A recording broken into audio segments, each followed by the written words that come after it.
Patuloy pa rin ang pagiging propesyonal ni Anika, kapag silang dalawa na lang, at hindi ito nagpapakita ng galit, bagkus ay kalma lang ito na lalong ikinangingit-ngit ng kalooban niya.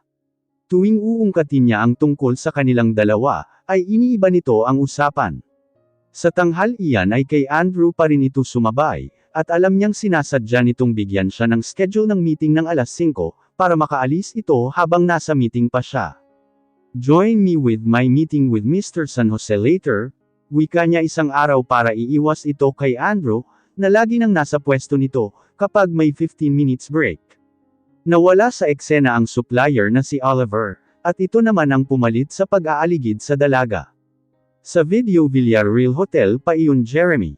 Sino ang sasagot sa mga tawag at gagawa ng reports, kapag umalis ako? Kahit malapit lang naman iyon sa opisina, ay mauubos pa rin ang oras nito kapag napatagal ang usapan nila ng kamiting niya. Let Aiko answer the phone, bukas muna gawin ang mga reports, sagot niya habang nakatingin sa proposal ni Mr. San Jose. Palihim niyang tinitignan ang dalaga, at nakita niyang napasimangot ito. Matatambakan ako ng trabaho, kung sa lahat ng meetings mo ay kasama ako. Nagrereklamo ka na ba sa trabaho mo? He asked with amusement. Hindi naman siya papayag na tatanggi ito sa trabaho. Makakabalik ba tayo ng 5:30? Tanong nito. Isang malawak na ngiti ang ibinigay niya dito. I can give you a ride home sweetheart, kung iyon ang inaalala mo. Umirap naman ito, na lalo niyang ikinatuwa. With free dinner pa yon. Are you asking me out? Lantaran nitong tanong. Gusto niyang mapahiya sa pagiging straightforwarded nito, pero hindi niya gustong magpadaig. It's work-related Anika. Pinapangunahan ko lang na baka gabihin tayo. Ibilin mo na ngayon ang mga kailangan mong ibilin kay Aiko, we will be leaving in 10 minutes. Kaagad naman itong tumayo, at bumalik sa pwesto. Bago sila umalis ay nasa opisina niya si Ethan. Alam niyang minamanmanan nito ang bawat kilos niya, na may kinalaman kay Anika. Aalis ka? Tanong nito nang makitang nagliligpit siya ng gamit. Yes. May meeting ako with Mr. San Jose. May kailangan ka. Yayayain namin ni Marga si Anika ng dinner mamaya.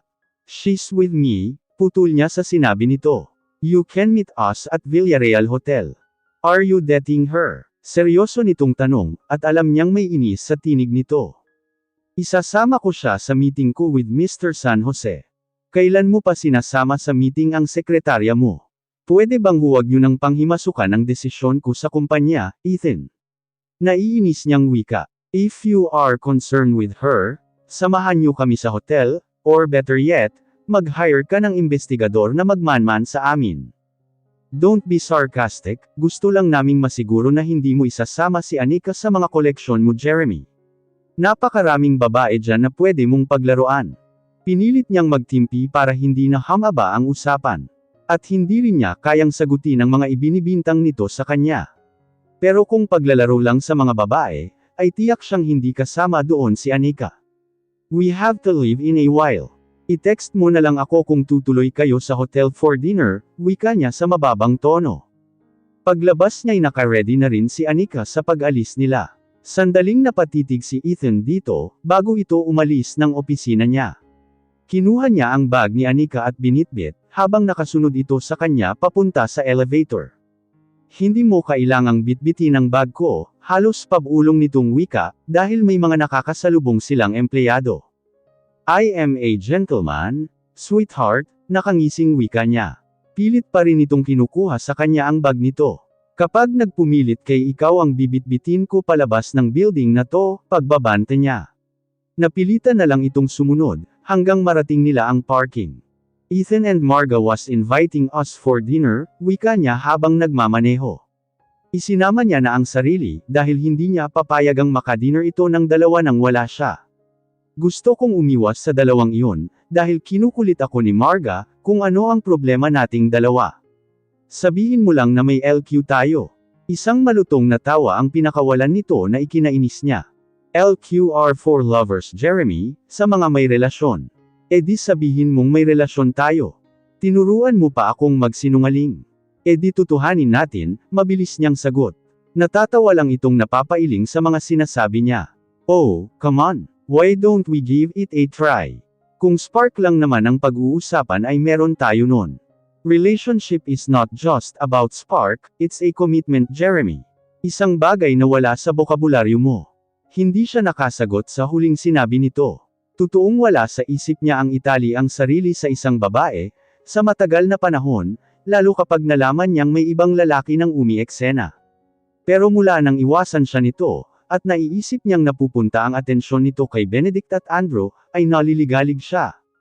Nang makarating sa hotel ay binati sila ng manager, na nakakilala din kay Anika, dahil dito ito na malagi noong una nitong sinamahan si Marga sa pagbabalik nito. Hawak niya ang kamay ni Anika, habang patungo sila sa table, kung saan nila kakausapin si Mr. San Jose. Ipinakilala niya ang dalaga bilang executive assistant niya, at hindi nakalagpas sa kanya ang paghanga sa mga mata nito, at ang pagpisil ng kamay ni Anika, nang makipagkamay ito. Kung may mga kailangan pala ako sa opisina mo, kay Anika na lang ako magpapasabi, Jeremy, wika nito na alam niya ang ibig nitong sabihin. You can call me directly Mr. San Jose, katulad din ng dati. Marami na akong naipasang trabaho kay Anika, para abalahin pa siya.